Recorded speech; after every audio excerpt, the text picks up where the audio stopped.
So you take them on further in, shouldn't you? While you've got space. Okay. Don't rush, Josh. Clever as you come in.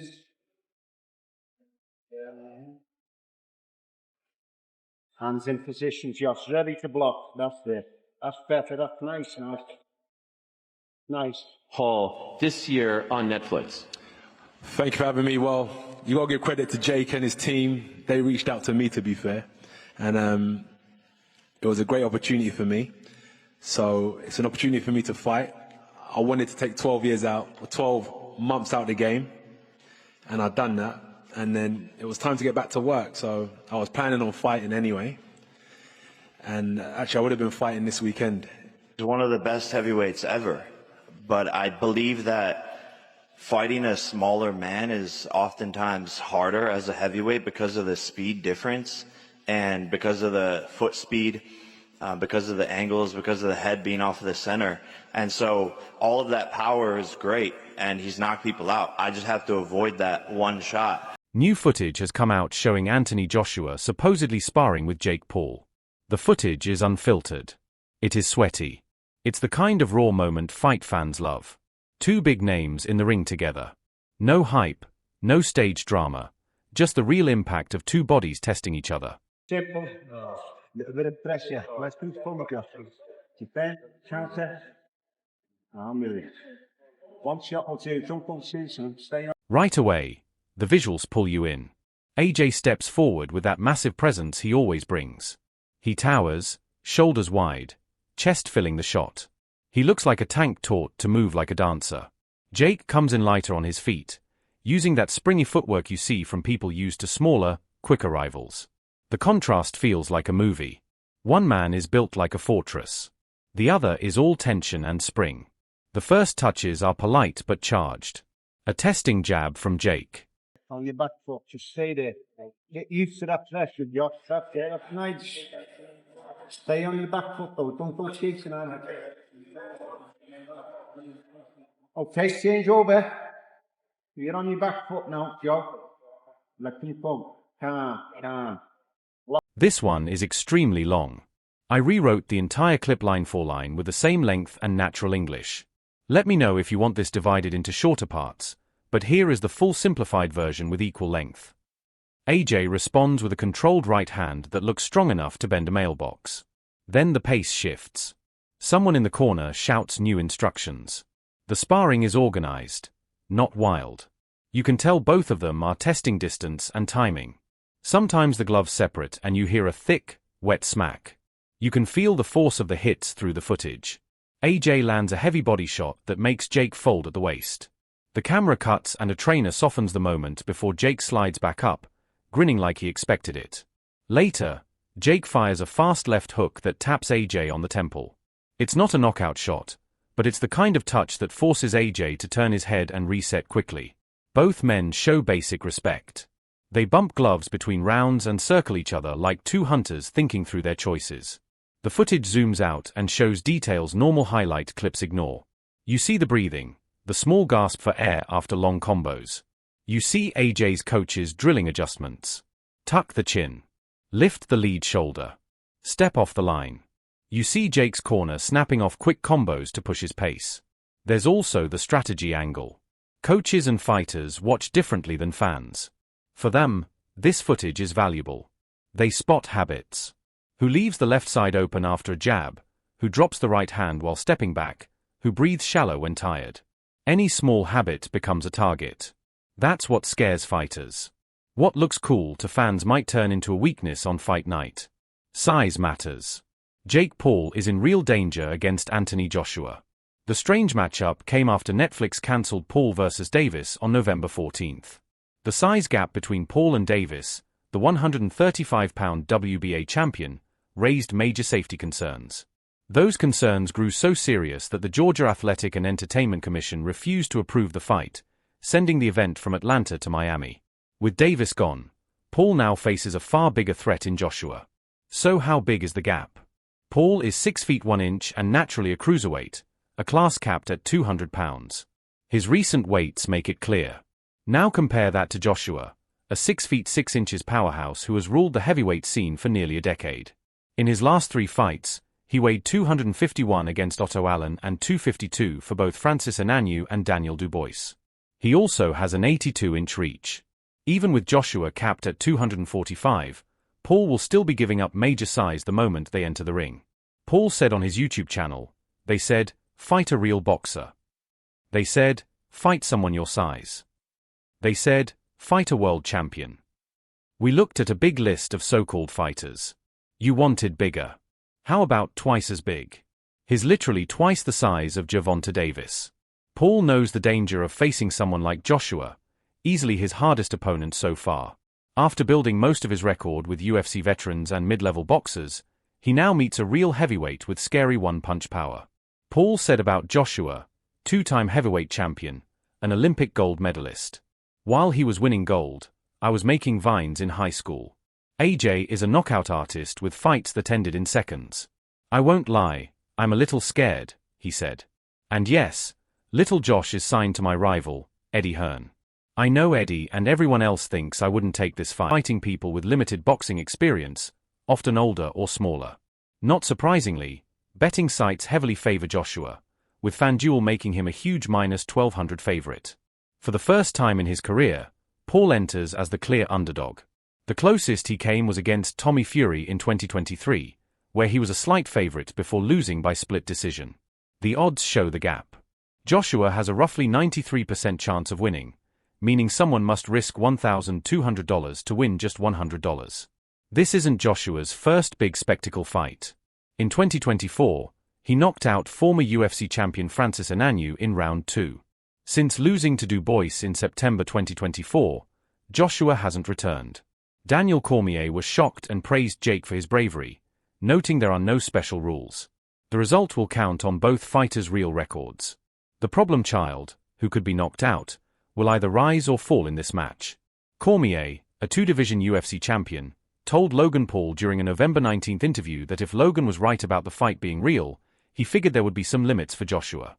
He agreed that nothing stops Joshua from hitting Paul like he hit Ngannou and warned MMA fighters not to underestimate Paul. Cormier stressed that Paul has spent 5 years focused only on boxing with top coaches and partners, that he has grown a lot, and that he can fight. When Logan reminded him the opponent is Anthony Joshua, Cormier said it's a bad matchup and compared Ngannou's lack of boxing to Paul's more polished skills. He added that if Jake gets hurt, he'll know how to hold, because clinching is how boxers survive danger. It's fun. It's real. There's got to be some rules in place for Anthony not to. Dude, I don't think there's rules. Bro. Come on. I swear to God. I keep telling people this, right? And this is where people fucking up, especially these MMA dudes. I keep saying, stop treating Jake like he's not a boxer. Yeah. It's been 5 years now of pure boxing with great coaches and great training partners. Yeah. He's gotten a lot better. He's gotten a lot better. He can fight, man. Yeah, but what about Anthony Joshua, man? That's bad, bro. Hey, Laura was like, Why you say that like that? because bro, like Francis went and fought him. Bro, I said, Jake, did you see what he did to Francis?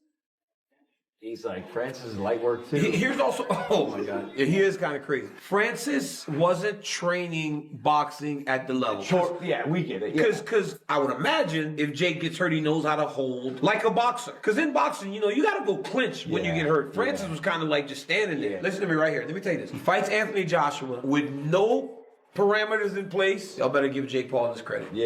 Cormier finished by saying that if Paul fights Joshua with no special rules, people should respect Paul for being brave, and that he would too. He also admitted that Paul's ring skills don't stop Joshua from possibly hurting him. Jermaine Franklin said Jake Paul was disrespecting boxing by taking on what he sees as an almost impossible task in fighting Anthony Joshua at heavyweight. Franklin went the full distance with Joshua in 2023 after barely losing to Dillian Whyte the year before. When Joshua's fight with Jake Paul became official, Franklin wasn't pleased. "I think it's nonsense. I get that it's for money, so fine, but it's not needed. I know Jake Paul brings money into boxing, but the sport shouldn't let him do all this," Franklin told Sky Sports. Paul, a cruiserweight still early in his career, has fought real names, beating former champion Julio Cesar Chavez Jr., but he also lost to Tommy Fury. He fought 58-year-old Mike Tyson in his only heavyweight bout, which drew massive attention. But he has never faced someone like Joshua. The 36-year-old Olympic gold medalist has twice been unified heavyweight champion. Joshua's weight is capped, but he will still face Paul with full competition gloves.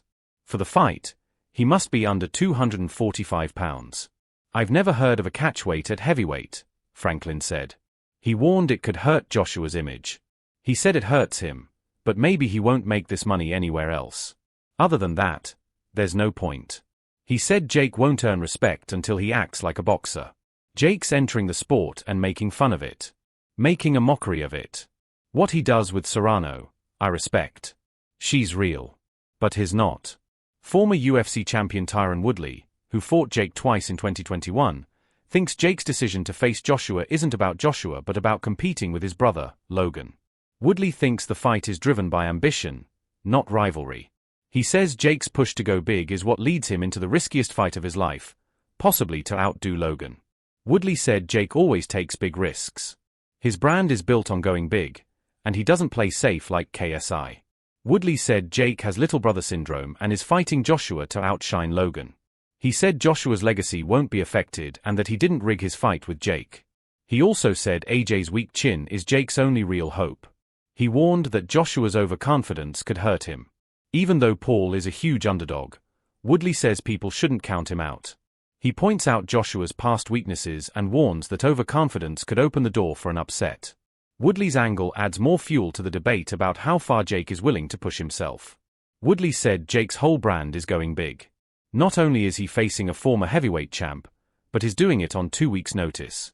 Unlike Tank, this opponent is much harder. Woodley said, I love the fight, and you must respect him. He took it on 2 weeks' notice. He didn't replace Tank with someone easy. He jumped into something harder with no time to adjust. You must respect that. It's insane. Total madness. Woodley said it's classic little brother syndrome. Logan was the star first and Jake stood off to the side. He remembered a celebrity basketball game where Logan was playing and Jake was watching. Woodley said when they first tried celebrity boxing, Jake took it seriously. He basically said forget it and started fighting real fighters. That's where the difference showed. He said Jake's legacy is safe as long as he keeps chasing his own ending and that only Joshua knows how his story will end. If Joshua gets the ending he wants, nothing will ruin his legacy. Woodley said Tyson versus Jake felt bigger. He said if even 1% of prime Tyson showed up, it would have been chaos. Those clips of Tyson training made it feel huge. Every fight carries risk. Look at Andy Ruiz. Nobody expected him to win. You can't compare Joshua versus Paul to Francis Ngannou. Ngannou is big and strong but slow. In his fight with Joshua, he stood still with no head movement and got caught. Anyone can get hit like that. Ngannou wasn't ready. Woodley said Jake hasn't faced this either, but he brings something different. He has power, speed, a sharp mind, and he's wild. His taking a fight most people think is crazy, but he's smart enough to prepare. Woodley doesn't see it as a mismatch. Jake isn't small and keeps growing. Look at him. His size keeps increasing. Woodley explained that heavyweights take hard shots over time and that damage adds up. If you put a smaller, brave, fast puncher in front of them, someone who can catch them out of nowhere, you can't ignore that fighter. The most dangerous opponent is the one with nothing to lose. Woodley said he wouldn't be shocked if the fight plays out differently than people expect. Woodley said Paul's real problems aren't power but the finer skills like jabs, footwork, defense, and rhythm. That's where Joshua can dominate. He said one big shot from Joshua isn't what makes the fight one-sided. Look at Jake's only loss. It wasn't from power. Tommy Fury didn't punch hard at all. His shots were soft, but he outboxed Jake. Fury's pace and work rate overwhelmed him. Jake couldn't land the right hand.